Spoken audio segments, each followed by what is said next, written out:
Sorry about that. My cat just destroyed my headset. Anyway, No worries.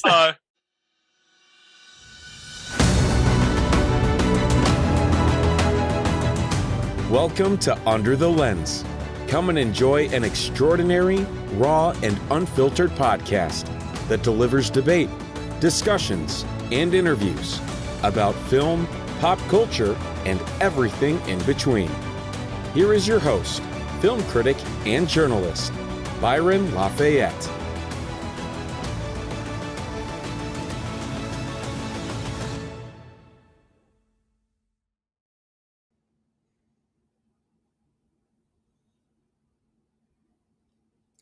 Today I had the pleasure to sit down with game developer David Szymanski.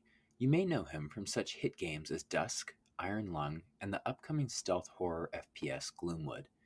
In this sprawling conversation, David and I discussed many things, such as what horror films still scare him, his love of classical music, and what it takes to be an indie game developer. I truly hope you enjoy this conversation as much as I did. So sit back, relax, and enjoy this conversation with indie game developer David Szymanski. So, I guess kind of a first fun question. What kind of video games have you been playing lately? Oh, let's see. Well, I just got finished up playing 133 hours of Elden Ring. Oh, very nice. So mostly I was playing that. And then I've been pretty busy. Sorry, I'm getting Discord messages suddenly while I'm talking. Oh, no worries. I'll respond to that later. Anyway, so and then I've been pretty busy the last few days after finishing that, so I haven't really settled on something else to be playing in the wake of that. I've also been streaming Dark Souls, because Elden Ring kind of pushed me down a From Software rabbit hole. So that's sort of what's been dominating my last month or so. Oh, very nice. It's I've been thinking about diving into Elden Ring myself because almost all of my friends have been playing it, and it's I was kind of holding back because I'm just I've never really been a huge Dark Souls style fan, but everything I've been seeing about Elden Ring just looks so spectacular. I'm I think I might just have to dive in. Yeah, I think it's the best game I've played this decade. It's really spectacular. It's pretty much unprecedented for me to have a first playthrough of a game like the 133 hours or anywhere close to that. Usually at about, I'd say around 15 hours is about my maximum for a game. Even games that I really enjoy. Usually that's about the point where my ADD kicks in and I want to go play something else. So yeah, it's pretty incredible. I am very similar, that I'll play for a little while with something and then I'll jump over to something else. I've been that way with Assassin's Creed Odyssey. I think I just hit the 90-hour mark and getting near the end of it, but I was I'm going to press through even though I'm starting to get that itching feeling to go to something else. Yeah, that's what happens with me too. Man, well, what ended up getting you started with game development and made you want to go in that career path? Let's see. 1 second here. Sorry, I was just quickly replying to a Gloomwood message. I realized it's kind of unprofessional, but no, hey, he had a quick question that I was. Hey, anyway, no. This type of an interview, it adds to it, Yeah. I'm just on call at all hours of the day because we do, as we discussed before the recording started, we do everything through Discord. So it'll just be I'm giving my kids a bath or something. It's bloop. Gloomwood question. Anyway, sorry, did you ask what got me started in game development or gaming in general? Honestly, an answer to both of those would be great. Well, I guess it's kind of the same thing, honestly. Now that I think about it, it was Myst. I'm actually staring at 5 different Myst posters right now in my office.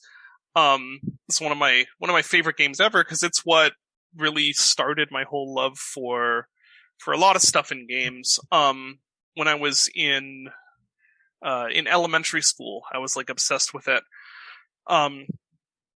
And we were learning this piece of software called HyperStudio in computer class. I have no idea what kids have now, if kids do have computer class, but back then we had computer class, and it was on these ancient computer, like even for the time, I think they were pretty outdated, but we were learning HyperStudio, and it's basically a presentation software kind of similar to PowerPoint.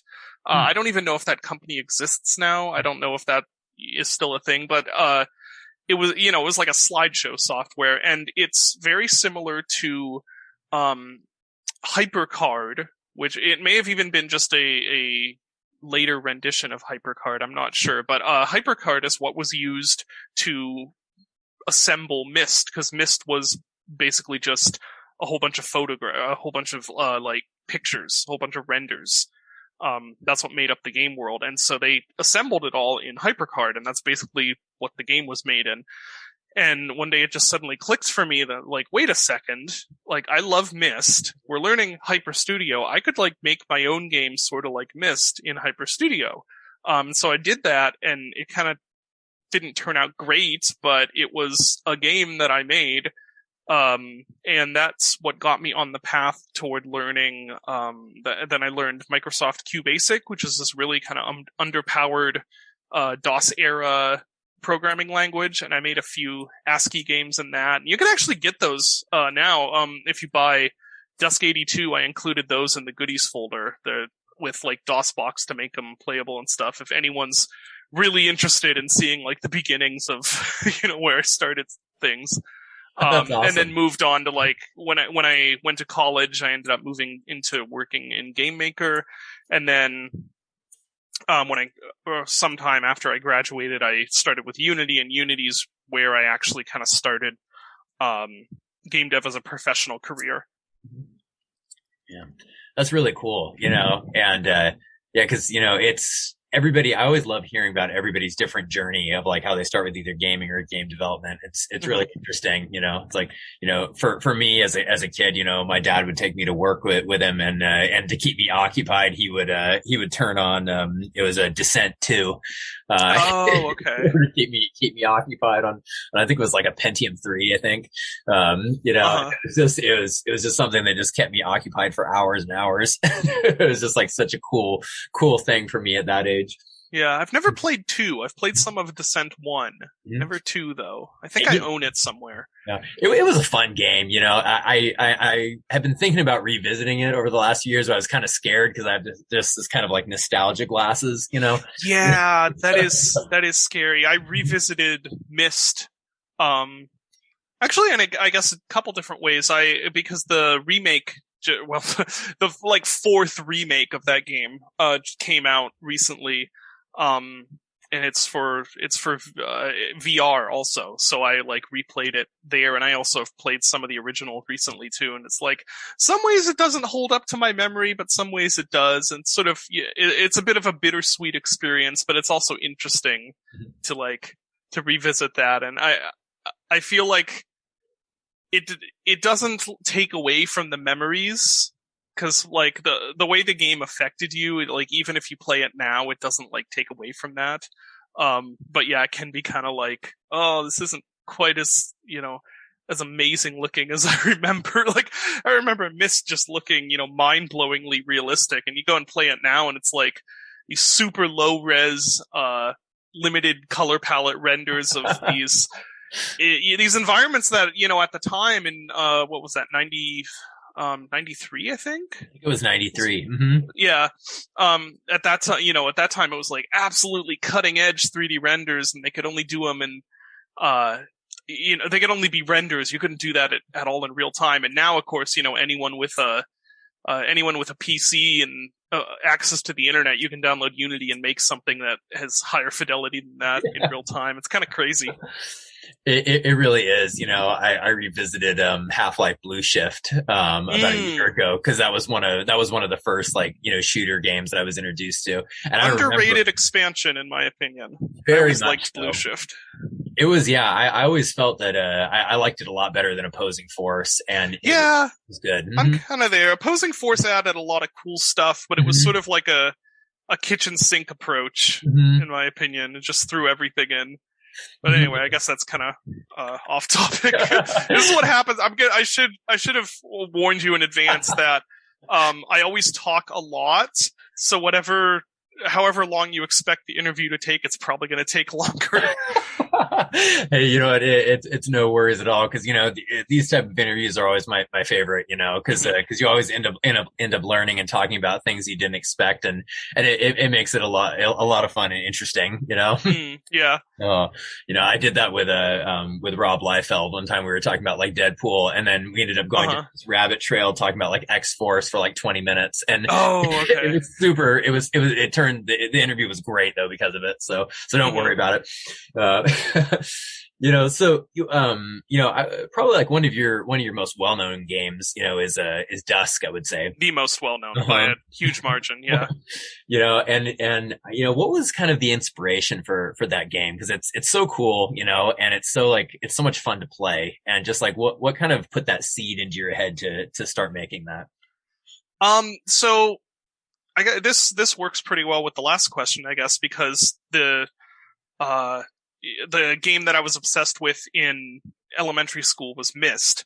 And then when I was a young teenager going into teen years anyway, I got introduced to shooters. And I can't quite remember the exact order of things, but I think Chasm was the first one that a game like very few people have heard of called Chasm the Rift. I found like some shareware for that on one of those old shareware discs that had like 200 pieces of shareware on it or whatever. I remember those. Yeah, and then around the same time, my cousin got me into old like 90s games. This was around this is the 2000s, like 2003, 2004, around that time. So these games weren't new. Like I wasn't playing these when they came out, but like we didn't have a computer that would really run anything new. At that time, the new exciting stuff was like Doom 3 and Half-Life 2, and I was like obsessed with looking at screenshots of them online. They just looked incredible to me, but I couldn't run them. So what I was actually playing was like shareware from the 90s, like Doom and Quake and Duke Nukem 3D, and also I remember what is that game? Depth Dwellers. That was actually one that I ran across, which is that's one that even fewer people have heard of that than Chasm. I think LGR has a review of it, like a really, really old video where he reviewed it, and it's just absolutely terrible. But it was stuff like that. I love his channel. That I was finding, whatever I could find for free online.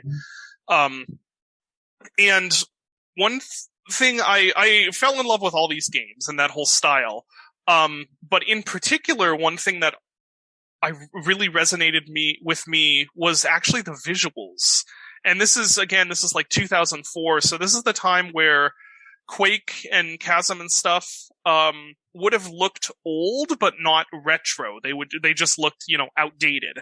But for some reason that blocky look, like that Quake look especially, really resonated with me, and I just desperately wanted to make a game that looked like that. And I spent a lot of time kind of thinking about and designing in my head this game I wanted to make, which at that time I actually named Dusk. That's where the name came from. And tried to make it in QBasic, which is what I knew at the time, and I just didn't. The QBasic was not powerful enough to do anything like that, and I was not smart enough to write my own 3D renderer, so that, never really went anywhere. But then fast forward to, years later when I'm working in Unity, and Unity takes care of all the 3D rendering and stuff. I'd had a couple of moderately successful horror games that I'd put out, and I'd gotten myself burnt out on making horror games, or making those sort of horror games, I should say. And one day just kind of fell into this first-person shooter prototype, this Quake graphics-looking thing, and I'm like, hey, maybe it's actually finally time to make that game.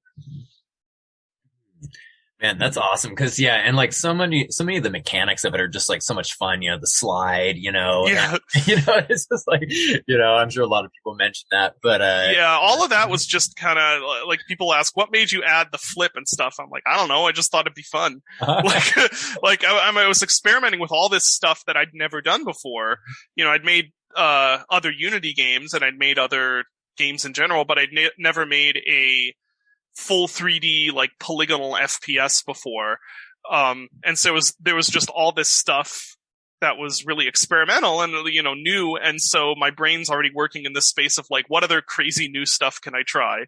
And so, one thing was like, oh, hey, I've never seen a game make it so you can like flip in the air. That'd be pretty cool. I think at one point I had it set up that the flip in particular had it set up where it was like, you press space while you were in midair and it would automatically flip you upside down or something like that. It was really janky and weird. But same with the slide where it's just like, oh, hey, it'd be really cool if other games had done that. That wasn't like super new, but I was just like, oh, slide, that'd be really neat. I wonder if I can make that work easily. And I could, it's just that sort of thing. Or like, hey, what if you have a bed you can sleep in? Like, why would you do that in a retro FPS? I don't know. I just thought it'd be cool. And it felt like, with Dusk, it felt like there was a lot of like, kind of like Lovecraft, influence to that. Yeah. Is that a type of like horror that you like?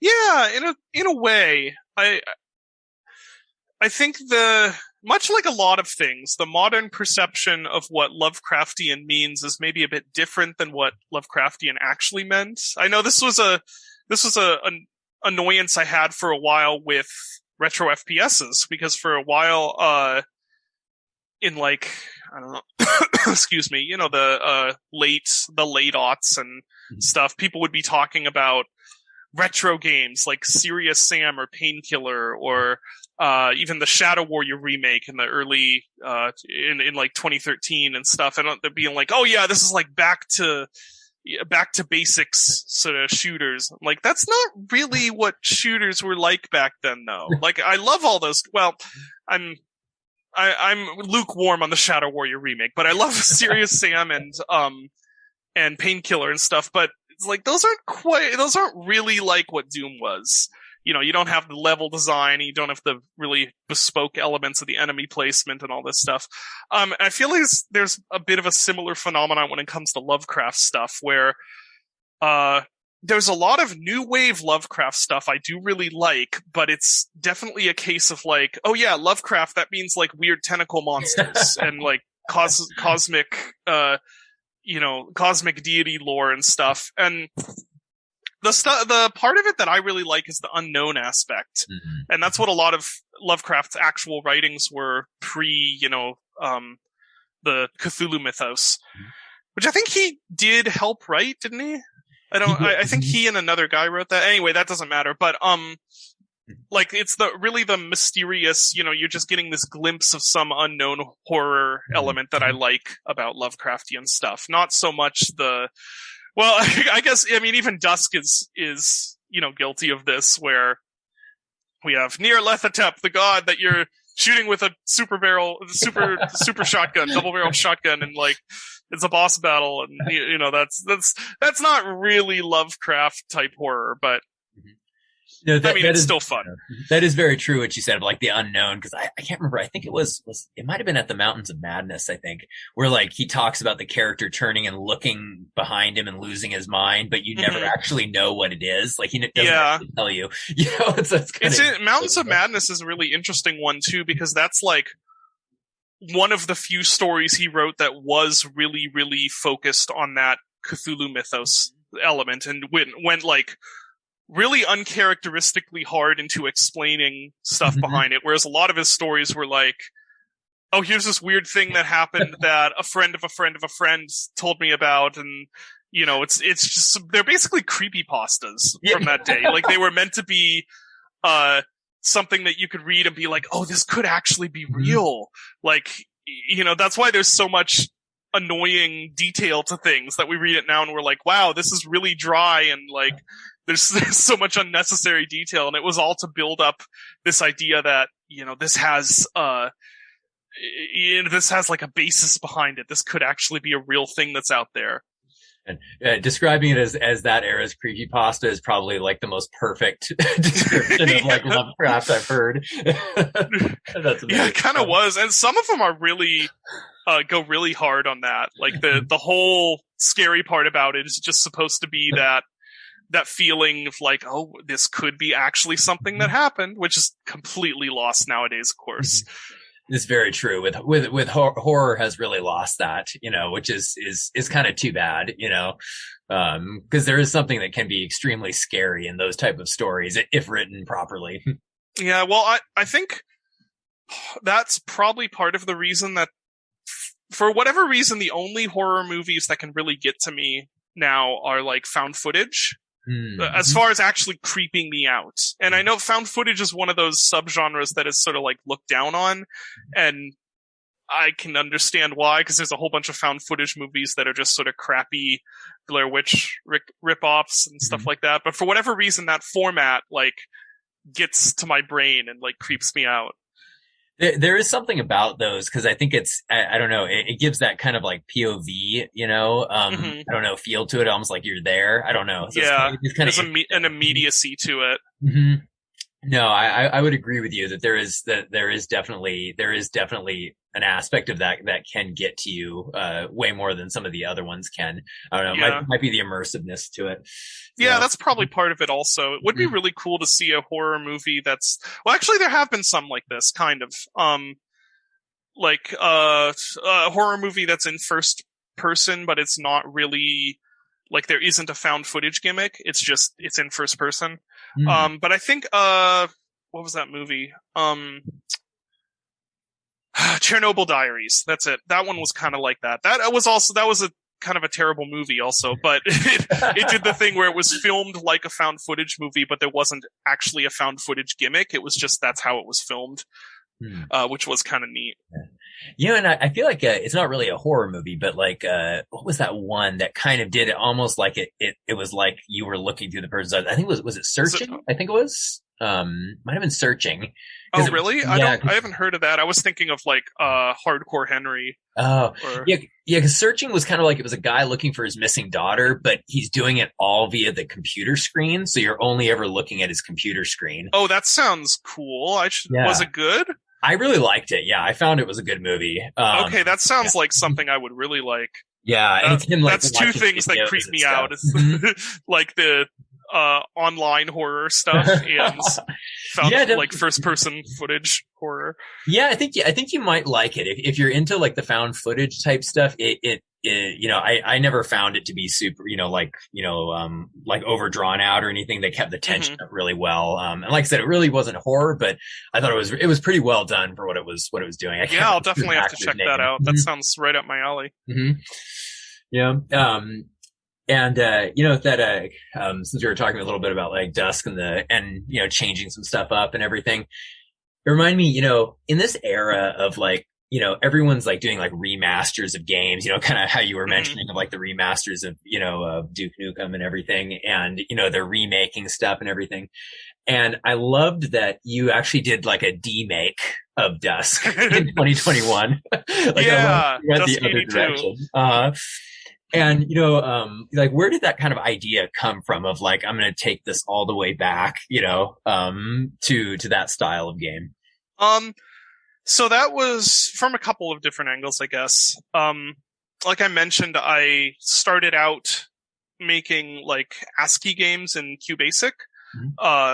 And they were, I spent not just making like QBasic games, I also spent a lot of time kind of browsing in that community and the games that other people were making, which were I was really interested in ASCII stuff. I've always been a bit of a minimalist at heart, and so that idea of like making a game with just ASCII text or with like ASCII characters was really appealing to me. And one game that always stood out to me as one of the better ones was this little game called now I gotta get the name right. That one is Dark Woods. There's a modern game called Dark Wood, I believe, or it might be the other way around. But like, I can't remember which one is Dark Woods and which one is Dark Wood. But it's Darkwood. I think isn't that the Diablo style? That's like the top-down horror game thing, I think. Or it's the other way around. I can't quite remember. But it's this little. It's actually very similar to Dusk 82. I ripped the AI behavior basically straight from it. And that was a game I remembered, and I revisited it like within the last few years before making Dusk 82. I was like, oh, let's just see how this holds up. It's actually on archive.org. If you type in Dark Woods, you can find it and its sequel. And it held up actually really well. It was a really fun little puzzle game. And in the wake of Dusk, I was, and maybe to a certain extent still am, sort of trying to find my footing again. Releasing like Dusk 82 and Iron Lung has definitely helped a long ways to feeling like I've regained that footing, but it was really hard to figure out what do I do now after spending, however many years of my life. It was like 3 years, I think, or more on Dusk, and having it, come out and kind of explode in popularity and stuff. It was a bit hard to figure out what to do next.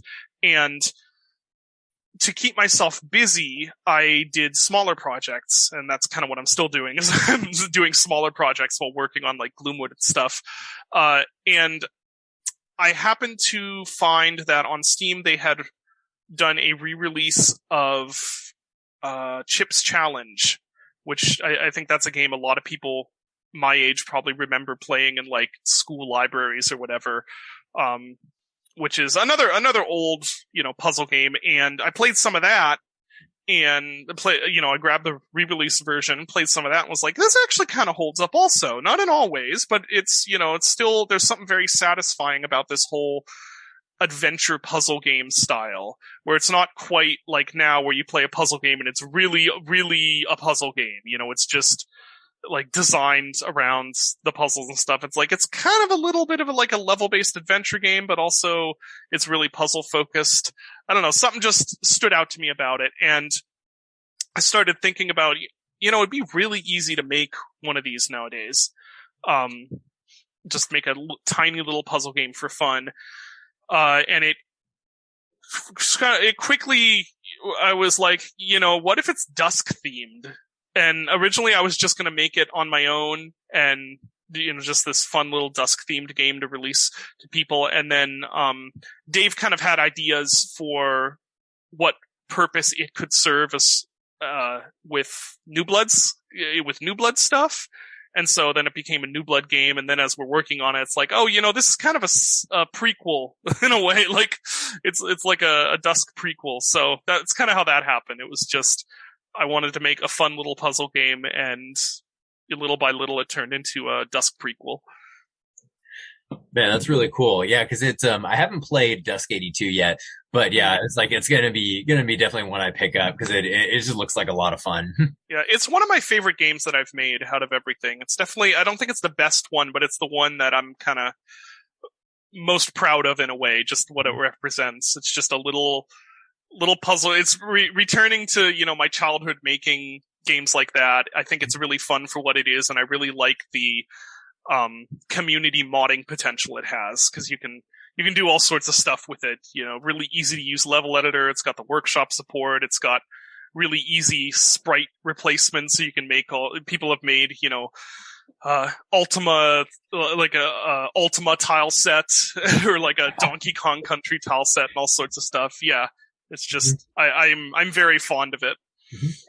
Yeah, no, it's definitely, it's very cool. It's funny that you mentioned Iron Lung. Because first off, congratulations on it getting really great reviews on Steam. I think the last I checked it was like 95% positive or something. Yeah, sadly it's dipped. It's now 94, so it's no longer overwhelming, but that's fine. That's the way it goes with those Steam reviews. Yeah, it's like, they're like, it's you like, it's kind of a trade-off. You can have less reviews and a higher score or more reviews and a lower score. And honestly, I'll take the more reviews because that means more sales. Exactly. And also, you know, some of those negative reviews, somebody will be like, the submarine's color is brown. I don't like that. You know? Yeah. So, sometimes they're like, you don't know what you're talking about. Exactly. You know, and when I was playing that game, you know, I kept thinking to myself, that the very idea for like Iron Lung shouldn't work in a video game, you know, being this small, single enclosed space, no outside view. The only view you have is a still camera, but it works so brilliantly and it just is perfect. You know, it's like I was just thinking, man, this is just excellent, you know? Thank you. That's a big part of why I wanted to do it. Or do it the way it was, because it's like, as I said, I've always been kind of a minimalist at heart, and the prospect of like, can I make a game where you can't see anything? Like, can you make this interesting? That's like really appealing to me to try and do. Yeah, because you know that's what I was actually going to ask you. I was going to be like, what made you decide, you know, on like those mechanics? Because it was so creative. Yeah. Let's see. Well, the central idea, like to start with, was always like it'd be really creepy if you were like in this submarine and it wasn't always the only view. I don't think. I think it was like the most like the only real practical way of like seeing stuff out there would be to take pictures, and so you're seeing these grainy pictures of like a monster or something. And then on developing that and iterating on that, it just kind of, originally I was like, oh, maybe you have all these different tools for navigating that aren't visuals, like the camera's only one of them, which I still might expand upon if I ever do a sequel, but it eventually just turned into like, yeah, okay, what if you just have to move around with the map and coordinates, and it's, you know, you're just hearing these noises and stuff, and how much can I get out of that? And yeah, because it was very cool. Like, you know, I always loved that, like, as you were navigating, basically, that you could take pictures like anywhere, basically. Yeah. And so, like, I was gonna ask you, like, you know, so does that mean like the game world that you created, it's like I'm trying to think of the word, like it's dynamic, like it exists outside of the sub that you're going, like everything you're taking pictures of is there, or is it all being created for each photo that you do? No, it's all there. It's a fully rendered world. That said, there is some stuff that isn't actually like rendered there, like stuff that you wouldn't ever actually see, but all of the stuff that you're seeing on camera is a literal 3D object in the world. Well, except for the one thing, which isn't a literal 3D object. It's a, you know, a quad. but yeah, I've gotten that question a whole bunch, and it's kind of taken me off guard because, I don't know, I didn't expect that people would not assume that, you know, it was all rendered. I figured that would be the assumption. But no, a lot of people are like really surprised to learn that it isn't a bunch of static pictures. Yeah, because it was interesting. Because when I was playing it, like my first thought was like, okay, this must be like a fully rendered world, you know. But then I like wasn't 100% sure. And I was like, I need to ask him about that. Yep, fully rendered. I mean, I guess I guess the smarter, well, maybe not smarter, but the more cost-effective way to do it would just be made them all static pictures, and the game probably would have taken, you know, like a month less time or more. But I also think that it's way cooler to have it all rendered, because part of what's cool is not, to me at least, and I kind of wish I would have done a bit more with it, maybe, and maybe if I ever do a literal follow-up, I might do a bit more with it, is the idea of you can take these pictures anywhere, and so you could, in theory, capture anything on the pictures, you know. Originally, I did want to have kind of the threat always swimming around you, or not always swimming around you, but like swimming around you dynamically, and you could, in theory, catch it on pictures, and it was just... I mean, if I would have, I think if I would have known that Iron Lung was going to do as well as it had, I would have spent the extra time to get something like that working.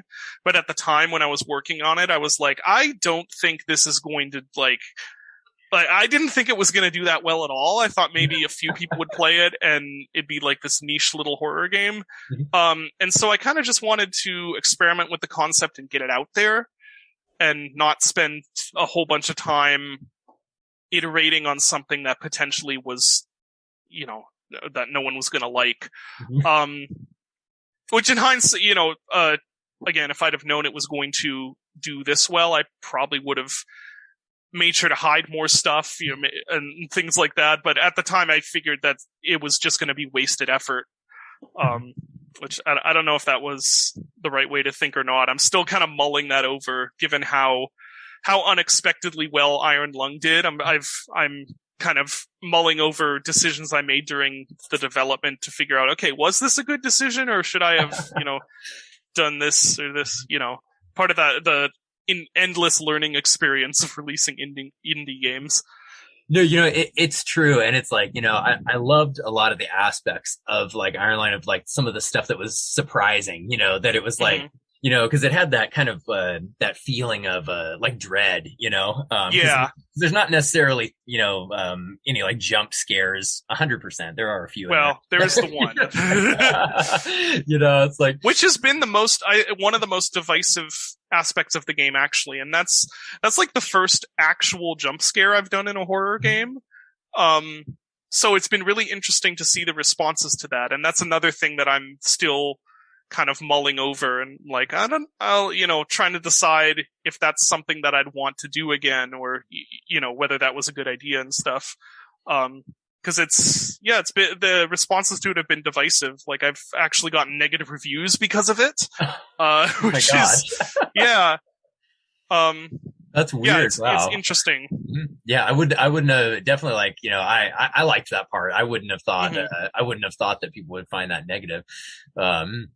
It's definitely unexpected, but I think that's I think some people see it as kind of cheap and anticlimactic, which I can see where they're coming from, I guess. To me, it felt like an appropriate way to end the game. Having it just, it's sort of like it's a sudden end that felt appropriate to me, but I can understand people being really disappointed and feeling kind of cheated by that. So again, just, one of those things that I'm like, letting my brain work on for, if this question ever comes up in future projects, like, should I do this or should I not? Then I have this information to work of, like, well, here's how people responded to it in this context.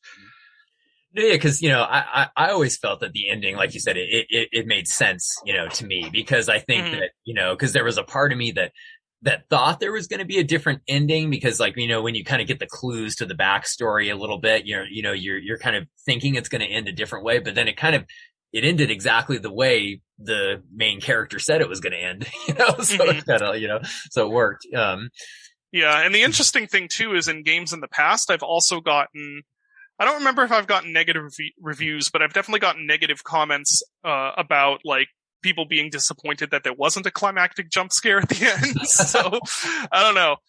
People as a whole, like, players as a collective whole are little hard. It's hard to please everyone. It is definitely, and especially when you're on such a large platform, especially as like Steam or something, there's always going to be some people that aren't happy with something. Yeah. With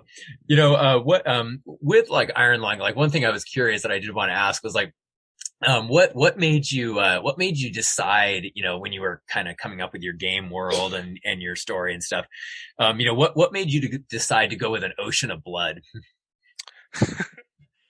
I don't remember, to be honest.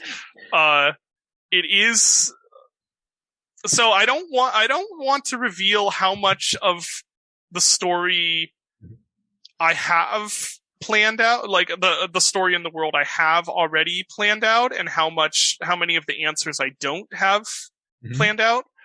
Because there is some of it that I do have answers for that aren't revealed in the game, but there is some of it that also is just kind of,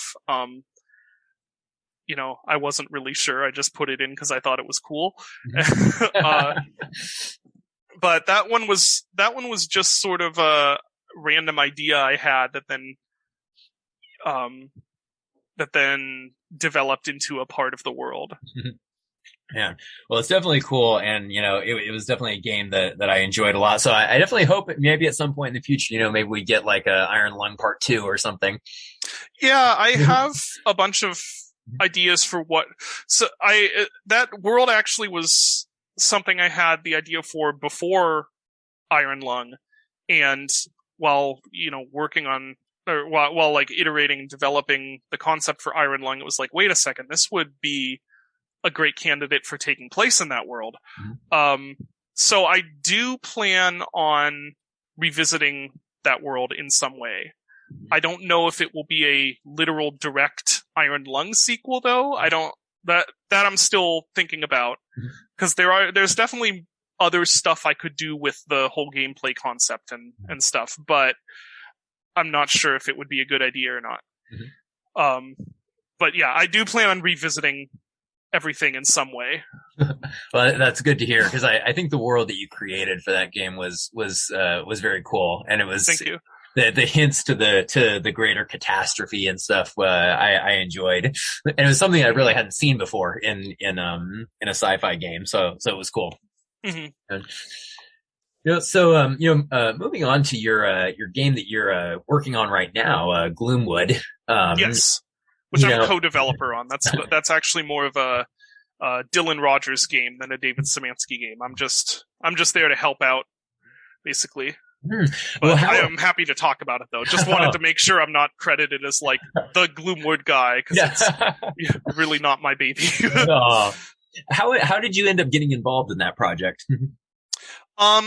So let's see. I'm not sure I have the timeline quite right, but at some point while working on Dusk, I met Dylan on Twitter because of seeing screenshots of Gloomwood, which didn't look anything like the Gloomwood that exists now. It was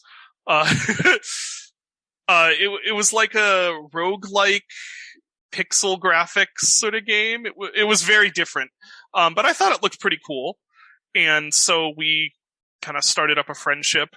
And then a little bit later, while getting toward the end of Dusk, we were pretty good friends by that point, and I needed some help with some things. So he assisted on some stuff in Dusk, I think with a couple of programming problems, and he helped design the boss arena the final boss arena when I was kind of stuck on that. And I think he helped out with the block out for City of Shadows also, if I remember correctly.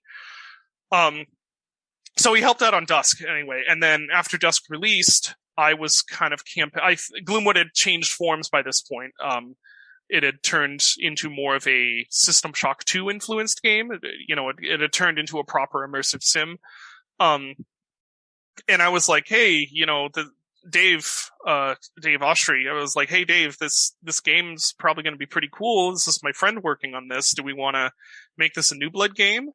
And then I think randomly at some point, we just invited him into the server, like even before we played a build of Gloomwood, which would never happen now, by the way. No.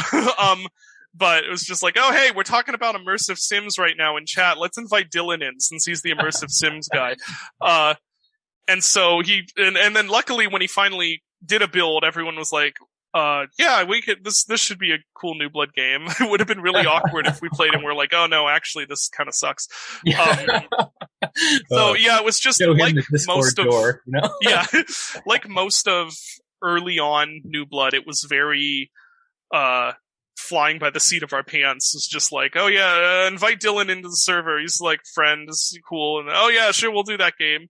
Which really is not how stuff works now, but at that time, where we were still growing, it was just, yeah, it was very, very spur of the moment. And yeah, because it seems like, when I was looking it over on Steam and stuff, and it definitely seems to be like a fairly ambitious game in the sense of kind of like the world, and it's going to be like survival but explorative. Yeah, it's pretty ambitious, that's for sure. Mm-hmm. I think our the time it's been in dev definitely shows that, but we're making it. What we've got is pretty cool, and we're making sure to give it the time it needs. And luckily, in the case of Gloomwood, there's more than just one or two people working on it. Like with Dusk, it was like me and Dave overseeing and Andrew doing music, and then for the most part, I was doing all of the game. Like it was just me.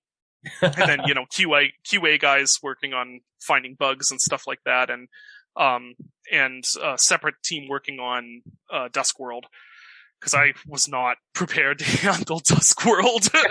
Still, I'm not, to be honest. But yeah, with Gloomwood, it's like a whole bunch of people working on that in different roles, which is good because it's a much bigger game. Yeah, definitely. Like the whole theme of it, just looks like really cool. I love that kind of like that almost like Victorian era. Yeah. I know it's like a sword cane in there. I was like, oh, that's cool. Dylan is a huge Bloodborne fan. I don't know if you could tell. Never would have guessed that. Yeah. Oh. Man, well, that's cool. Definitely looking forward to that one, and and I always appreciate too when devs take the time to work on their games, because I would imagine that sometimes there's a feeling of wanting to get it out as soon as possible, but then you also want to make sure your product is quality. Yeah, well, there's some people, without naming names, there's definitely some people who are really disproportionately angry at us for not having released Gloomwood yet. We're just like, do you want a super broken game? Like, do you want the game to just not work? You're not going to be happy then either. Oh, no, it's very true, cause like I kind of think of, which one was it? It was a Warhammer 40K Inquisitor Martyr. And it was like, and they worked so hard on that game, and they released it. There was so many bugs and there was so much broken stuff. And there've been a couple of immersive sim releases recently that fell into that, which I'm not blaming the devs. Like, it's you can't always blame the devs for stuff like that. Sometimes it's just a really unfortunate circumstance. But yeah, there've definitely been some other immersive sim releases that's like, we don't want to be like this. That would be bad. No, exactly. So I think it's good, and stuff, because thankfully the Warhammer 40K guys, they went in, they revamped everything, and it's a fantastic game now. Oh, nice. So that's always a good thing at the end. But it's good taking your time. Man, we do not release anything before it's ready at New Blood, because we don't have to, and it doesn't do anyone any good. No, exactly. Because with a smaller company and stuff, you rely on word of mouth, and and word of mouth is the most powerful marketing, and our reputation too. Like we have a reputation now for releasing really high quality indie games, and like it is not in anyone's best interest for us to harm that. No, exactly. And it's like, I noticed that as well as doing like game developing and stuff, you also do like composing as well. Yeah, that's actually what my degree is in. Oh, really? Yeah, I got a useless college degree in, well, actually, I guess technically in violin performance, because I switched colleges before I finished the composition degree. But yeah, composing is perhaps the thing that I am most, what would you say? Like, the thing I'm most educated in, but it's not the thing that I do as a job, so. I know that feeling exactly. I got my degree in political science, and now. Oh, really? Now I work in writing and marketing. So I feel like that's a very common story for people like in our generation or younger. It's like, you get a college degree in something that you don't use, and then you're just paying off the debt. It is. It's the way it goes, and it's kind of funny, but yeah, it's like with your composing, it's like, obviously, music has always been like an interest, to you. You got your degree in it and such. And what kind of instruments do you play? I play violin and piano. Oh, very nice. I'm actually quite good at violin. It's one of the few things that I would say I'm unironically pretty good at. Most other things I'm kind of like just stumble my way around in.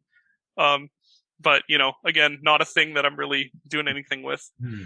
I've always I've always loved the violin, and it's like it always seemed to me like it would be something that was like difficult to play, and it's like yes, it is extremely difficult, because you're there's a reason that if you go to like maybe not so much like an actual adult orchestra, but if you go to like a youth orchestra or something, you'll see like all the other wind or brass players or whatever, they've been playing for, I don't know, few years, a few years. And then the violin players, it's like, oh yeah, I've been playing since I was 4.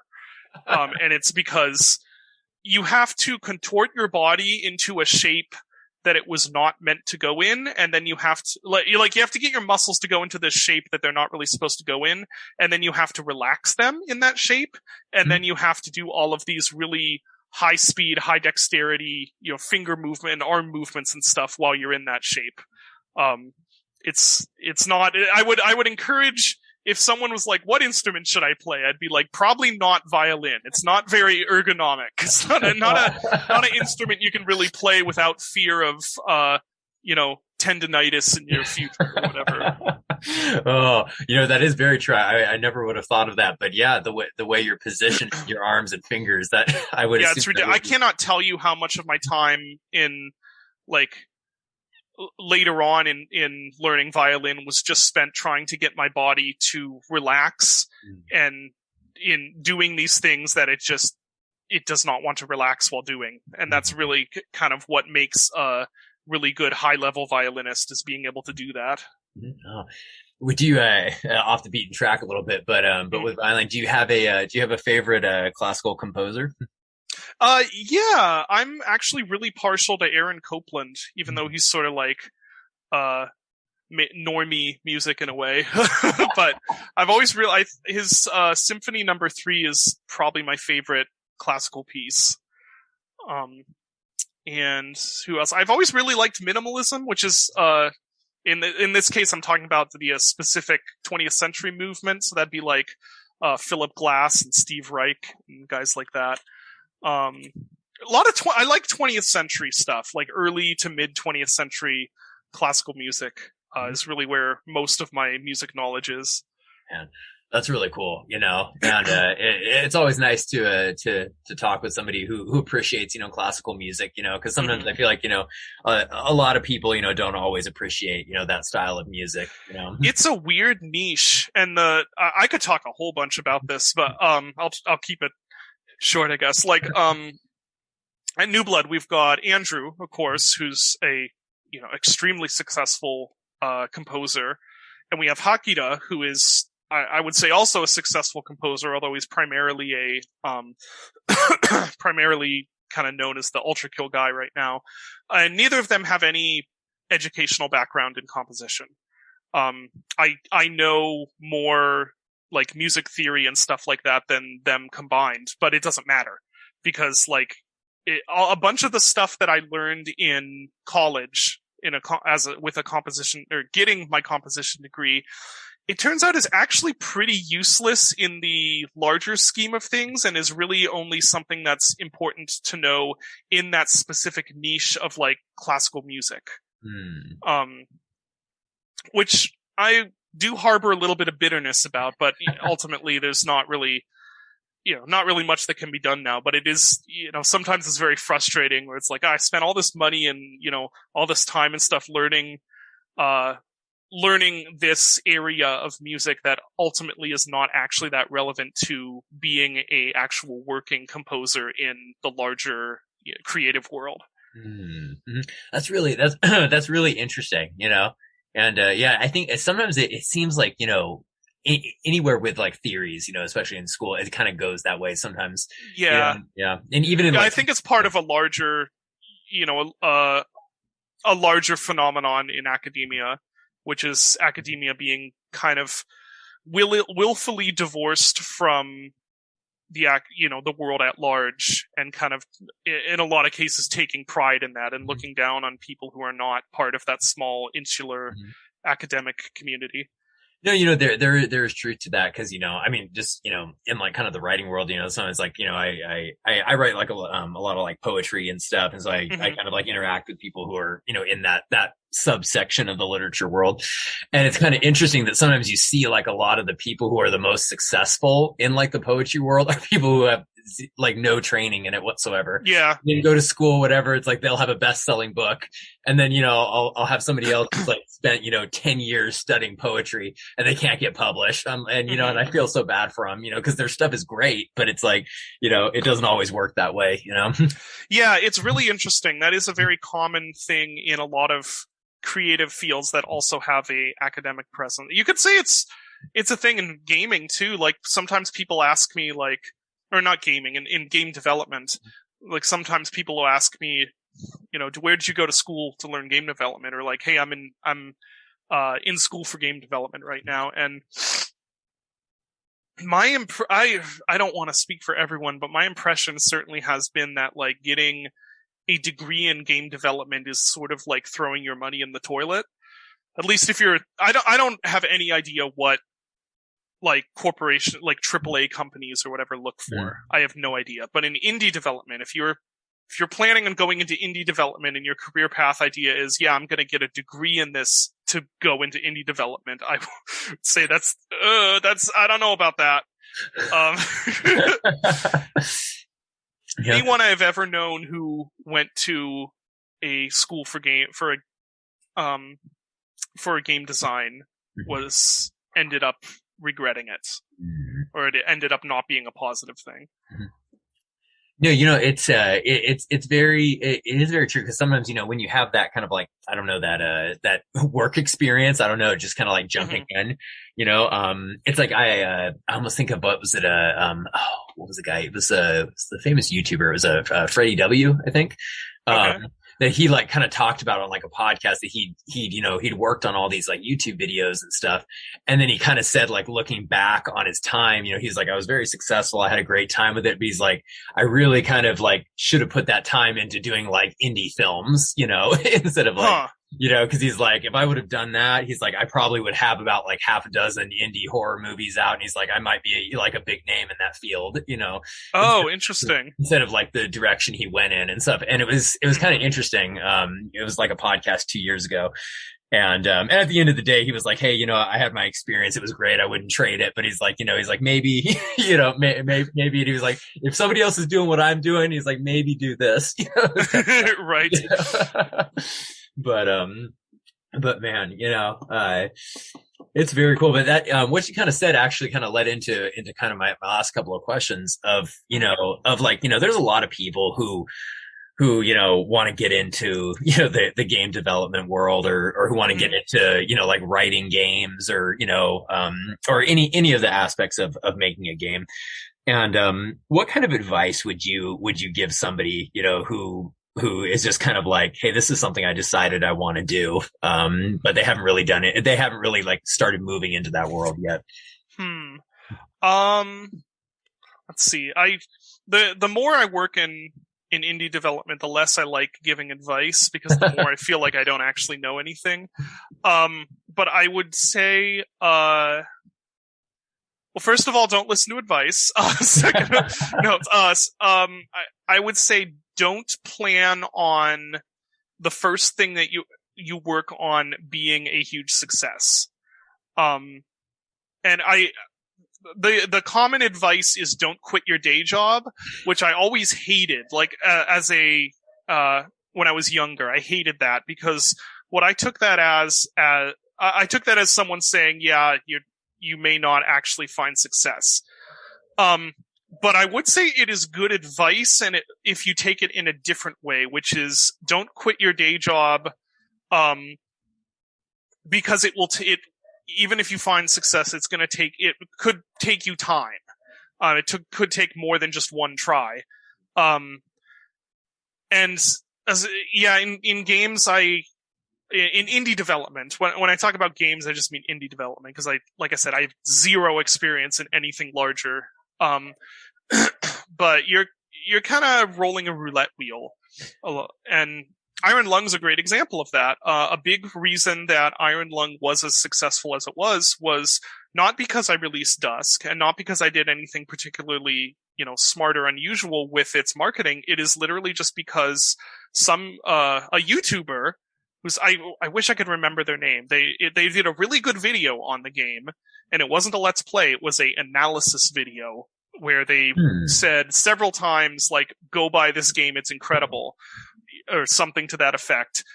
And that video just happened to be somehow picked up by the YouTube algorithm and kind of like go nuts, and got a whole ton of, it had like several million views last time I checked.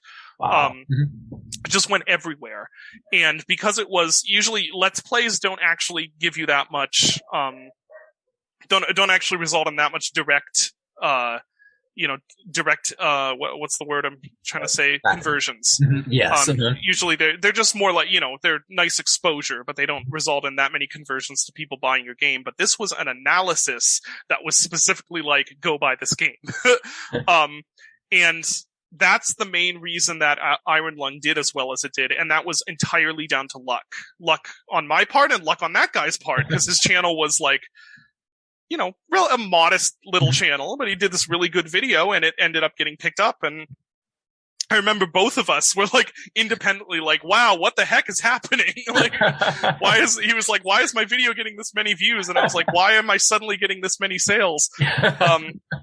So anyway, that long rabbit trail to say that like, luck is definitely a big part of the industry, but that should not dissuade you from trying. That doesn't mean like, oh, it's just all random. There's no, nihilistic. There's no point to anything. What it just means is that you may need to persist a little bit before you find that luck. Luck is a function of persistence. If you keep trying and you keep putting yourself in a position where luck can happen, well, then you're that much more likely to have that luck actually affect you in a positive way. So yeah, all that to say, like, don't. I hate saying absolutes, but in this case, but I think you are running a risk if you decide to spend, 3 or 4 years on a massive game that has to be a huge success for you to continue your career. That's what I would say. That is a risk. I think when you're starting out, at least, it makes a lot more sense for you to start out small and start out doing a lot of games and, start kind of building up your presence and your library and stuff that way. My other advice would be, how do I word this? It's been kind of shocking to me as I've had more of a career to start to realize how many voices there are on Twitter in game dev circles that are held up as being these kind of respected sources of information, but are completely wrong and don't actually have that much reason to be held up in that way. And I definitely do not mean discount everyone who's trying to give advice, because there are some people who have very good advice and they're speaking from experience, but I'd say think critically about who you were listening to and don't get caught up in the Twitter dev culture of like trying to impress other developers and trying to play that game rather than just, making your games for other players to buy, if that makes sense. No, that does. And yeah, I guess those would be my two biggest pieces of advice. Other than that, it's still a fledgling industry. It's indie development as a career has really only been around for. Sorry about that. My cat just destroyed my headset. Anyway, no worries. Indie dev as a career has really only been around for I think even maybe a decade at this point, which is nothing in comparison to other creative fields. And so everyone is still trying to figure things out, and there is still wide open spaces for new things to be tried and people to find new ways of succeeding. So yeah, I would say be careful with what you're doing. Don't put all your chips on one. I don't know, however roulette works. I don't gamble, but don't put all your eggs in one basket.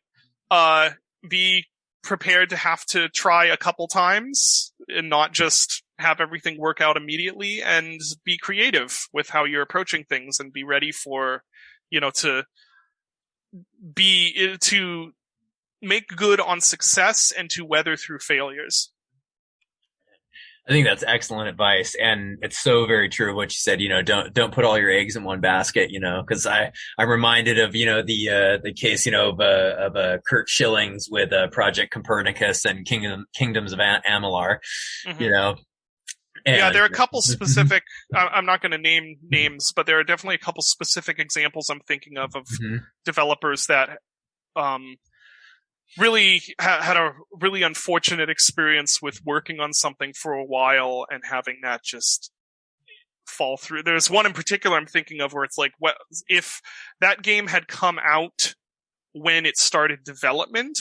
I mean, it couldn't have, they just started development, but it's like, if it had come out at that time, it would have done amazingly, but because the indie market changes so quickly, like it's on a year-to-year basis, things are changing.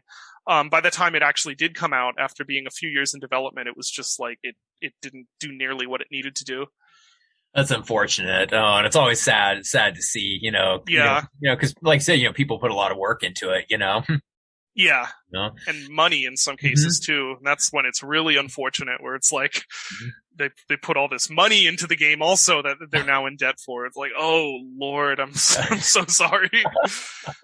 Oh, it's true. It's like, it's what they say. Nobody sets out to make a bad movie, It's like the same with a video game, Yeah. Like, man, but yeah, it's all great advice, and I really appreciate you taking the time out to chat with me, about all this. It's been really great, man. So yeah, like I say, I really appreciate your time, and I really enjoyed our conversation a lot.